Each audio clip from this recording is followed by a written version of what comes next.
All right, I want to ask you a question. Have you ever wondered what separates the frustrated entrepreneurs who battle imposter syndrome from the unbreakable leaders who have that unstoppable self-confidence? If so, you're not alone. You see, when I first became an entrepreneur, I had doubts. Like, who would listen to me? I'm a fraud. I can't really get my clients to the promised land. And to make matters worse, it seemed like every time I popped on social media, you see these unbreakable leaders, these people that could not be stopped. You know, they spoke with certainty. They had this confidence, this aura of a success just around them that people, they could just see, it like seeped into their brains. And that confidence, and it instilled deep trust into their clients as they saw their business flourishing.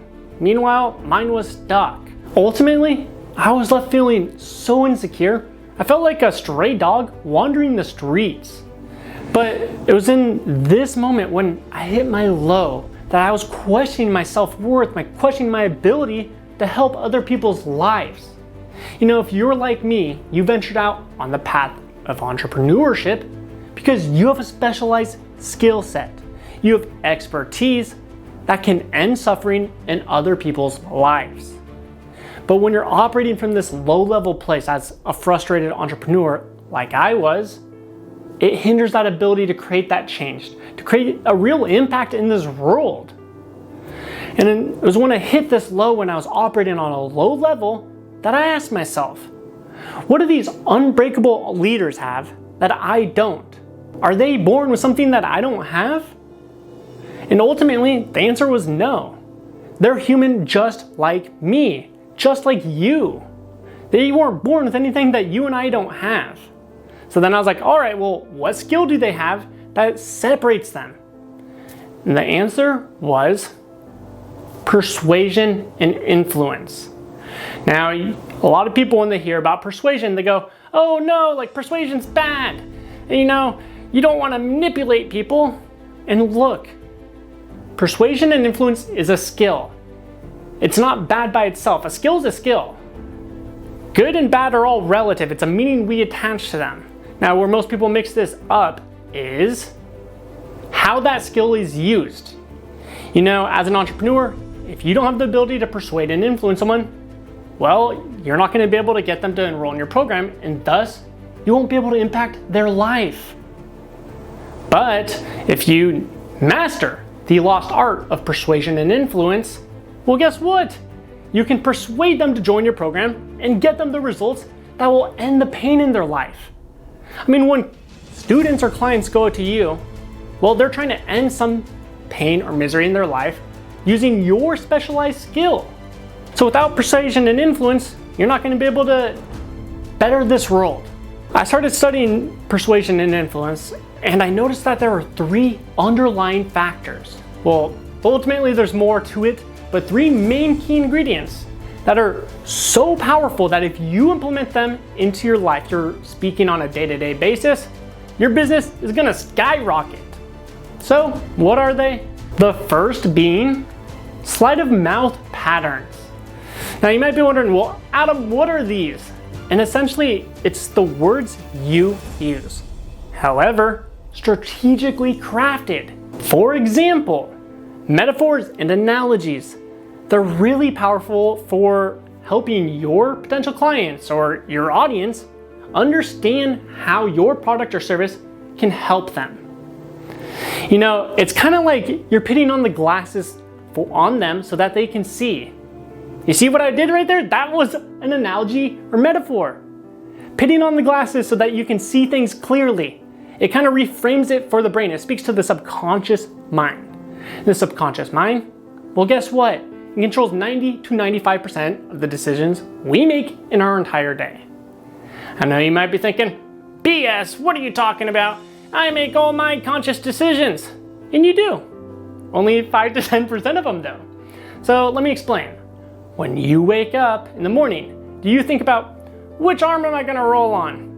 No. Do you think about which foot you're gonna land on? No. Do you think about which arm you're gonna use to like pull the sheets up? No. I think you get the point. Most of our decisions are made subconsciously. And so when we master the art of persuasion and influence, we're speaking to the subconscious mind. It's far more powerful than you can ever imagine. I mean, that's why you see leaders like Unbreakable Leaders like Grant Cardone, Gary Vee, or Mark Cuban, you know, these people that just are so authentic, so powerful, so confident in their abilities, in themselves. How did they gain a massive following? Persuasion and influence. So analogies and metaphors, one of them. Now, another one is showing the consequences of taking an action or not taking an action. So for example, let's say that I was trying to persuade you to join the Unbreakable Leader program. I can ask questions like, what is your life going to look like in 1, 2, or 3 years from now if you don't change anything? If every day your fear just continues to grow and grow like a tumor, how is that going to impact your business? How is that going to impact your social life, your family life, your quality of life? Essentially, I'm painting the picture for you to see what's going to happen if you don't change your actions. Now, this is honestly one of my favorite sleight of mouth patterns, but the reality is there's probably more than 14. I know 14, I don't know them all by my brain, but I use about like 6 or 7 of them usually. But showing the consequences is a powerful tool or powerful strategy. Okay, so let's go into another part of persuasion and influence. Your tonality. So you might be wondering, well, okay, what is tonality? Essentially, it's the energy in your voice. And when done correctly, or when harnessed correctly, it will have your clients and audience thinking, look, I trust this guy. He makes me feel good. He's so genuine. He's so authentic. And then, you know what? Let me demonstrate it here. What if I talked like this all video? Would you still, okay, so you already got that. That did not draw you in. Yet, right now, I bet you're listening intensely as I keep talking and talking and talking. That's tonality. Just kind of the energy you put in there, but also there's more to it. I can get really quiet like this and pull you in, keep pulling you in, and then boom. So I think you kind of understand the point of tonality here. So let's move on to the third part, which is body language. All right, you probably see me moving my hands around like this.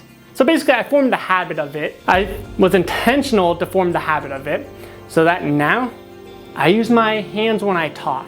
That's really good for just building trust. You know, let me reframe it. Let me put it a different way. Have you ever seen someone walking down the street and they're holding their head high and proud? You just look at them and you think, man, this person is so confident. Well, if so, why did you think that? You didn't talk to them, so it's not about their character. You just visually saw them and knew that success was a part of them. That's because of their body language, how they hold themselves. When done correctly, you feel like Tony Stark in Iron Man, you know? It's because of his body language. He holds his head high and proud, you know? There's a reason why that's a saying. His spine's up straight, you know? Bigger body language like this.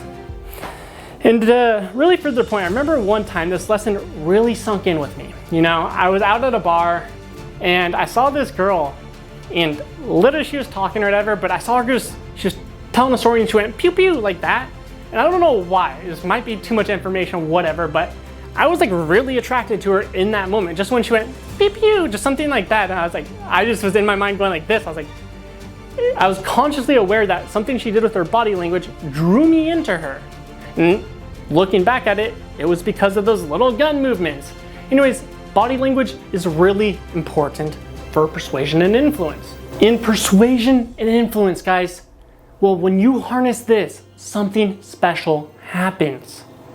You're able to finally end suffering in other people's lives. You're able to grow a 7-figure business. You know, and when you have this business, it's not just about the money that it will bring in. No, it's about the difference in your family's life. You know, when you are able to build this income, you can take your family and experience the world, different countries. You can go on boat rides. And I'm not saying like material things. Like material things are fun, but it's the experiences that that wealth creates. The ability to enjoy life on a different level. That's just what it is. You don't have to think about what food you're gonna order when you go out. You don't have to plan family vacations. And that's why I'm on this mission to build an army of unbreakable leaders. Because frankly, I want to end the suffering in my clients' lives. I want to end that self-doubt that lingers from their business to family to relationships, into all areas of their life. Now, look, I haven't thought much about this yet, but I'm going to make a community here. I'm going to make it probably on Facebook, a Facebook group. And it's for entrepreneurs like you. So if you want to join me on this mission and you want to become an unbreakable leader, then go ahead, click the link below or above. It'll be in the description. You know the routine, and I'll see you inside the group.